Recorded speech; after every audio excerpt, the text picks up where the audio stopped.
Episode 7 خلق هفته My Sea Adventure How My Sea Adventure Began سرحات یامن و چرو کامن چوا دست بگیر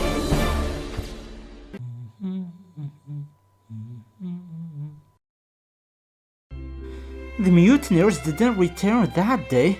However, Hunter never woke up again and died sometime the following night. The captain had been shot in the shoulder and the leg. However, the doctor stated that he would certainly recover provided that he was given enough time to rest. That left us just four healthy men, the doctor, the sequoia, Gray, and myself.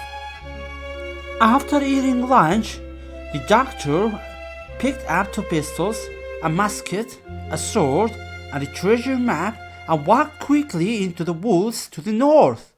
I thought that he was probably going to see Ben Gunn. I hate the stink of blood and all these dead bodies around. Help me wash out the house, said Gray. I started to wash out the log house. It was hot and it was filled with blood and dead bodies. I hated it and wanted to get away. After a moment's thought, and while the sequoia and Gray were not looking, I filled my pockets with biscuits, took two pistols, and immediately left the log house.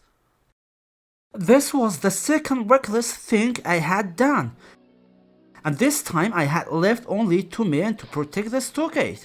But like the first act, it would help to save us. I had decided to go down to the White Rock and find Ben Gunn's boat. It was beginning to get dark now, and as I walked among the trees, I saw a boat. It was made from a frame of rough pieces of wood covered in goat skins. There was also a paddle. The boat was small even for me. I also saw Silver and some other men aboard, throwing from Hispaniola to the beach. I wanted to cut Hispaniola free from her anchor to stop the pirates going to sea. I could see the pirates' campfire further along the beach, and just one light out in the water which showed me where the Hispaniola lay. I carried the little boat down to the water and with some difficulty climbed in. The tide had changed and was going out. It was hard to get the little boat to move in the right direction, but despite this, I managed at last to get near the ship. When I found the anchor rope, I took out my knife and started to cut it. As I was cutting, I could hear two men arguing and fighting in the ship about me. It was clear that they had drank a lot of rum, and I knew one of the voices. It was the voice of Israel Hans. On finally cutting through the rope, the ship suddenly started to turn and move with the tide along the narrow passage of water.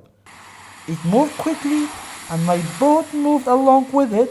At one point, I saw that I was close to the waves and the beach where they were breaking. The campfire was closer now, with the pirates all around it. And I heard words from a song I had heard them sing many times on the ship. But one of her crew was still alive, of the ship that sailed with 75.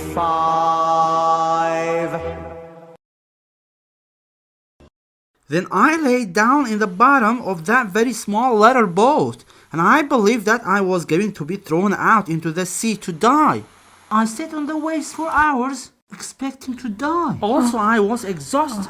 Slowly, I fell asleep and dreamed about home and the Admiral Benbow.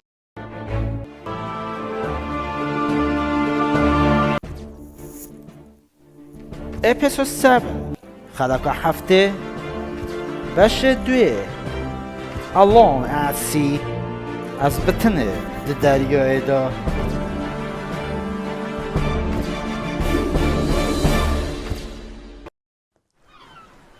When I woke, the sun was up, and I found myself about a quarter of a mile off the southwest end of Treasure Island. However, the shore was very rocky and the sea rough, so I couldn't rest trying to go ashore.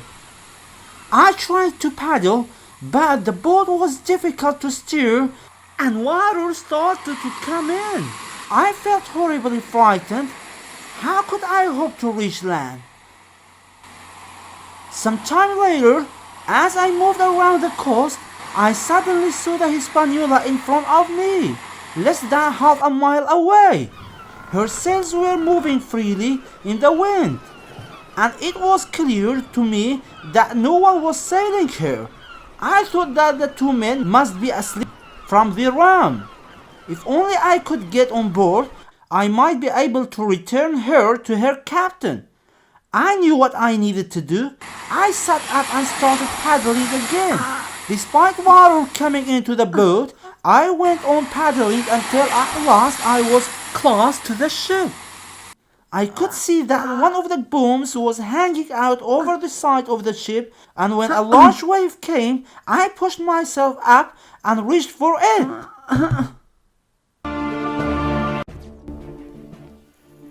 Episode 7 بخش 3 Israel Hands Yanku the Coxswain Ekishwan Kasin Hori Korab Hojutno Papura Gal Flinty Dabu Yanku the Flint's Gunner Jack Doru Almas Flinty Bo. As I jumped down onto the deck, the ship came into the wind, swung around and nearly threw me back into the sea. I managed to stand up. Then I saw a man lying dead further along the deck. Near him was Israel Hands sitting against the side of the ship. His eyes were closed and his face was white. I could see blood on the deck and a large cut on his leg. I thought that the two men must have killed each other. At that moment, Israel Hands moved a little and asked, "I need some brandy." I quickly went down to the cabin. It looked terrible and it was covered in empty bottles. Then I managed to find a little brandy as well as some biscuits, cheese, and raisins for myself.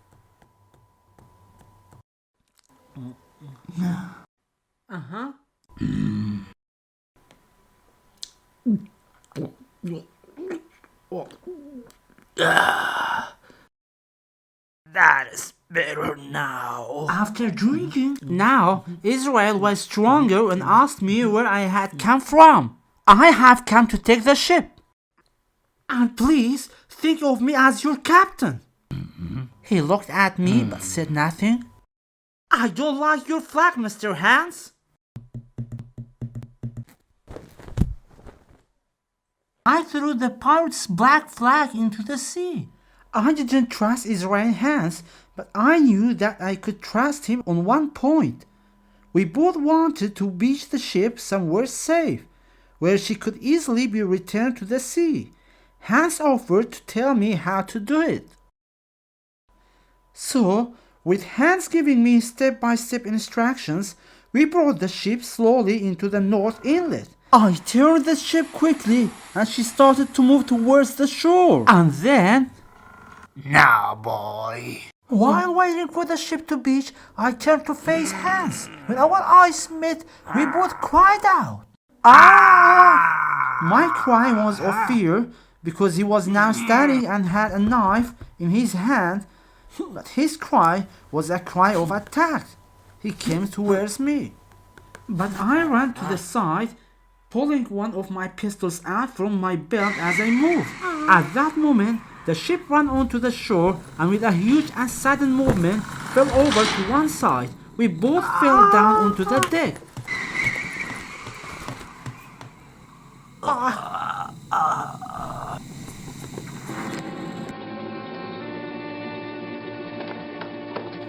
I jumped up again and started to climb the nearest mast.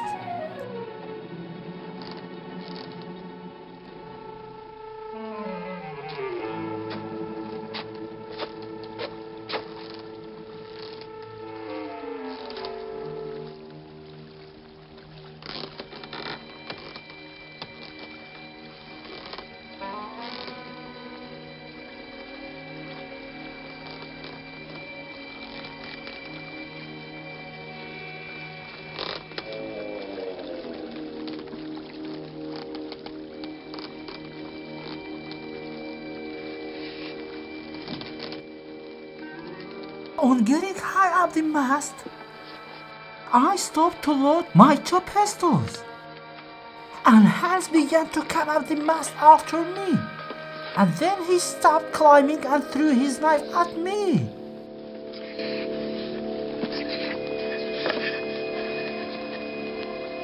Not another step. Jim. One more step, Mr. Hands, and I'll blow your brains out. Nah, matey.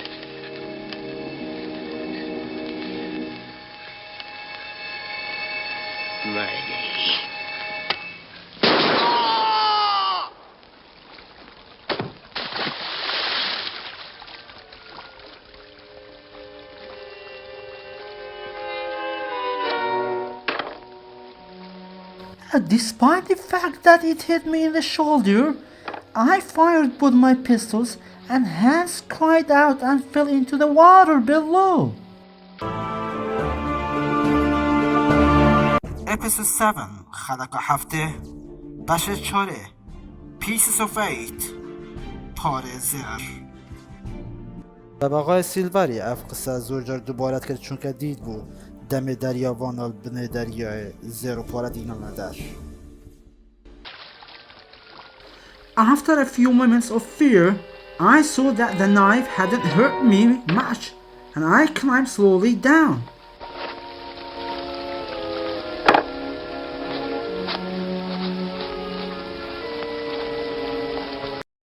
Hans was dead in the water.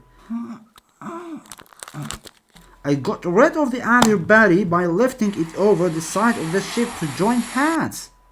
Before leaving the ship, I pulled in as many of the sails as I could.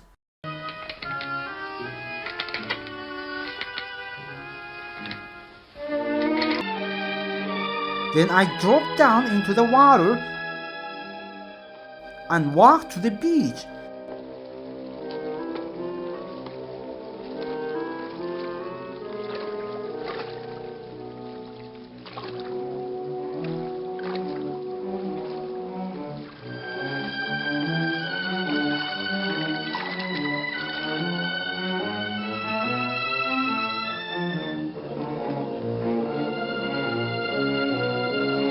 I was very excited and I couldn't wait to get back to the stockade to tell the others that I had got the ship back.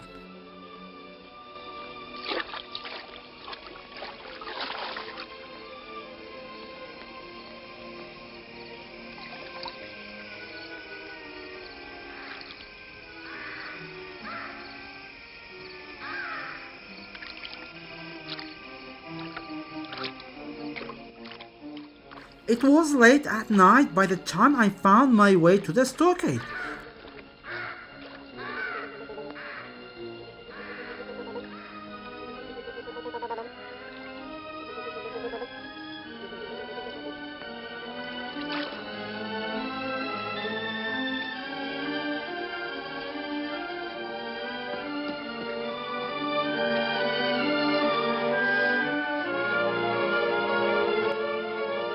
As I came towards the gate, I was pleased to hear the sound of my friend snoring.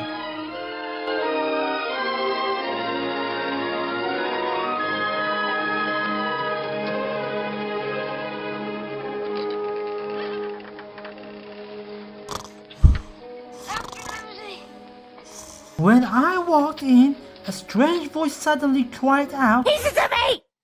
Pieces of meat! Pieces of meat! "Huh?" Pieces of meat! It was Silver's parrot, Captain Flint. How goes there? Silver cried, Matey.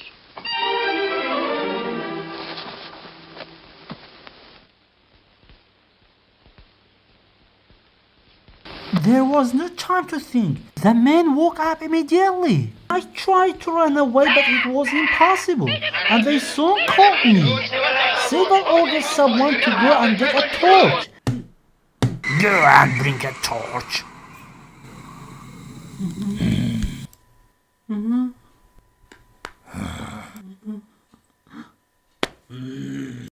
And I waited for the light to come.